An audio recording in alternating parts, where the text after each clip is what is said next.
Voici 7 signaux qui montrent que votre relation est en train de s'éteindre sans que vous ne vous en rendiez compte. Bonjour les amis, j'espère que vous allez bien. Je suis Yannick TM, semeur de pépites et de graines de conscience. Je vous souhaite la bienvenue.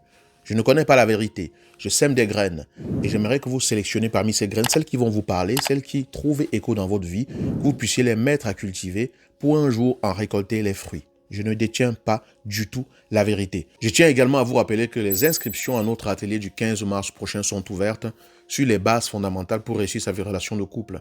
On passera 3 heures ensemble, de 18h à 22h, et je pourrai répondre à toutes vos questions. On ira en profondeur sur vraiment comment faire pour réussir son couple, pour poser les bases, les fondations solides. Parce qu'un couple, c'est comme une maison. Si les fondations ne sont pas solides, au moindre coup de vent, le couple va s'effondrer. Et ce jour-là, je vous accompagnerai dans les fondations de base pour réussir vraiment sa vie de couple. Le lien est prêt. Cliquez, réservez votre place dès maintenant. N'attendez pas la dernière minute. Voilà. Vous savez, ce qui s'éteint ne fait pas toujours de bruit. Il y a une chose que beaucoup de couples ignorent. Une relation ne meurt presque jamais dans le bruit. Elle ne meurt pas toujours dans une grosse dispute. Elle ne meurt pas toujours parce qu'on est en train de se déchirer ou parce qu'il y a eu une grosse trahison ou quoi que ce soit. Elle ne meurt pas forcément de façon spectaculaire. Elle meurt tout doucement, tranquillement, dans le silence. Elle meurt dans les non-dits, parfois dans l'indifférence. Elle meurt même souvent pendant que les deux continue à se dire que ça va. Et pourtant, cela fait vraiment longtemps que ça ne va pas. Voici donc les 7 signaux qui peuvent vous mettre la puce à l'oreille et vous permettre de vous dire peut-être que ma relation est en train de mourir. Attention, je ne suis pas en train de dire que si vous voyez votre relation, elle est morte. C'est juste une invitation à rester vigilant. Ce n'est pas la vérité, ce sont des points de vigilance. Signal numéro 1. Vous parlez, mais vous ne vous dites plus rien. C'est-à-dire que vous échangez quotidiennement, vous échangez des informations, vous n'échangez plus vos émotions. Vous dites, tu as pensé à acheter du pain, tu rentres à quelle heure? Il faut payer cette facture. Mais cela fait longtemps que vous n'avez plus fait de confidence. Vous n'avez plus dit à l'autre comment vous vous sentez. Vous n'avez plus dit à l'autre de quoi vous rêvez. Vous ne vous êtes plus senti vulnérable auprès de l'autre. Vous n'avez plus demandé à l'autre comment tu vas vraiment. Et ça, c'est quelque chose qui démontre que vous êtes en train probablement de vous éloigner. Parce que la relation va devenir comme un tableau de bord logistique, plus qu'un espace de rencontre émotionnelle. Vous allez juste gérer le quotidien. Quand on ne se dit plus rien d'essentiel, on commence déjà à s'éloigner. Et parfois, on ne se rend pas forcément compte de cela. Le deuxième signe, c'est que vous évitez les sujets qui comptent. Ce n'est pas qu'il n'y a plus de problème, c'est qu'on ne veut plus en parler. Parce qu'on veut éviter les disputes, parce qu'on veut éviter la fatigue émotionnelle, parce qu'on veut éviter de réveiller quelque chose qui va nous faire mal. Alors on évite, on contourne et on se tait.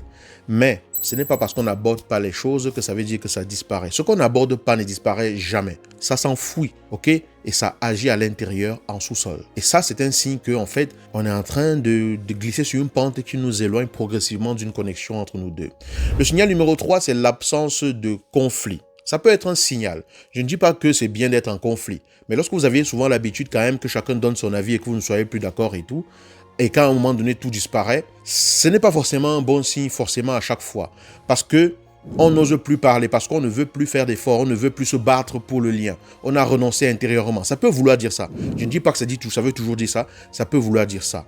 Quand plus rien ne vaut la peine d'être discuté, on laisse souvent couler. Vous voyez? Et c'est souvent que quelque chose s'est déjà éteint, parce qu'on se dit, ce n'est plus du tout la peine.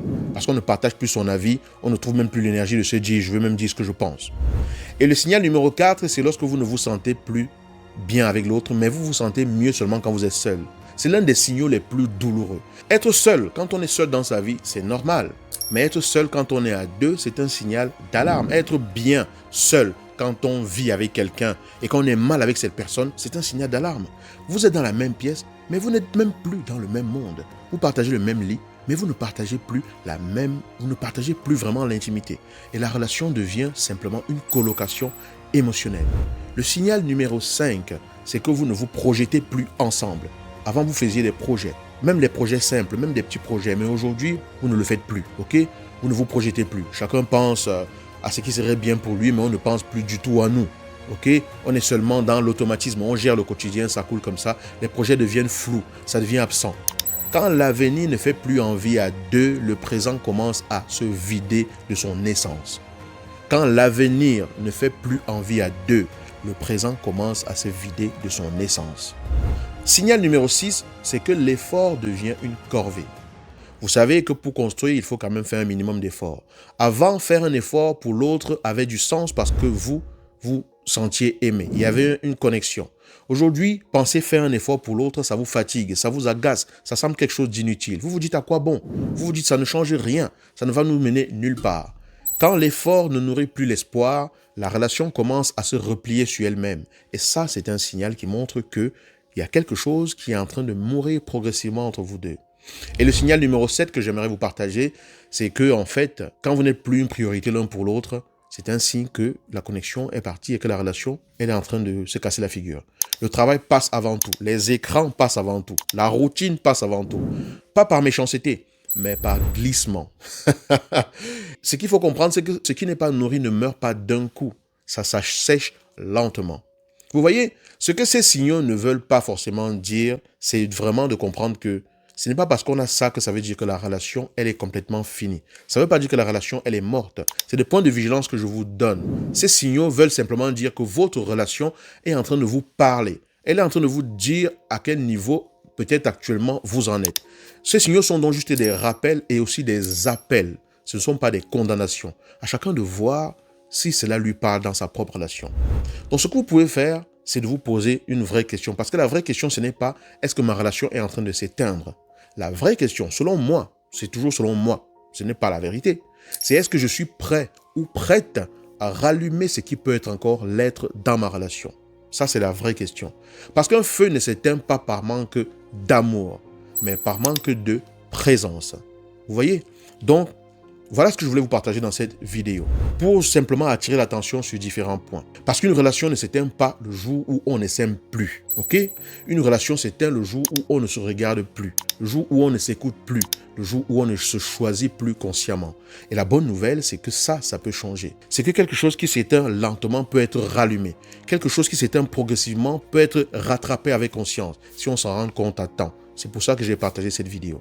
Si ce que je viens de vous décrire vous parle, si vous sentez que cela vous appelle, si vous sentez que cela vous questionne, si vous vous dites « ça me touche », si vous vous dites « ça, je veux vraiment faire quelque chose par rapport à ma relation », je vais donc vous inviter à aller plus loin. Nous allons organiser prochainement notre deuxième session des ateliers sur les bases fondamentales pour faire réussir un couple, pour aider les couples justement à retravailler les bases, à resolidifier les bases, les différents éléments nécessaires pour faire marcher un couple. Le lien est sous la vidéo. Vous êtes invité à vous inscrire, à prendre votre place dès maintenant. Ce sera le dimanche 15 mars prochain. Il est encore temps de s'inscrire. Les places sont limitées, mais c'est important de prendre soin de votre couple, mais surtout, ne laissez pas votre couple s'éteindre en silence. Si vous sentez que le cœur vous appelle, je serai ravi de vous accueillir à l'atelier. Si ce n'est pas le cas, ce n'est pas grave, mais j'espère que ce qu'on a partagé ici a suffi à raviver en vous l'intention de faire ce qu'il faut pour que votre relation continue de vivre et qu'elle ne meure pas tranquillement. Je vous dis à très bientôt dans une prochaine vidéo. Dites-moi dans les commentaires ce que celle-ci a inspiré en vous et une chose est sûre, c'est que la vidéo ne parlera pas à tout le monde. Mais ce n'est pas à tout le monde que je parle, c'est à vous que je parle.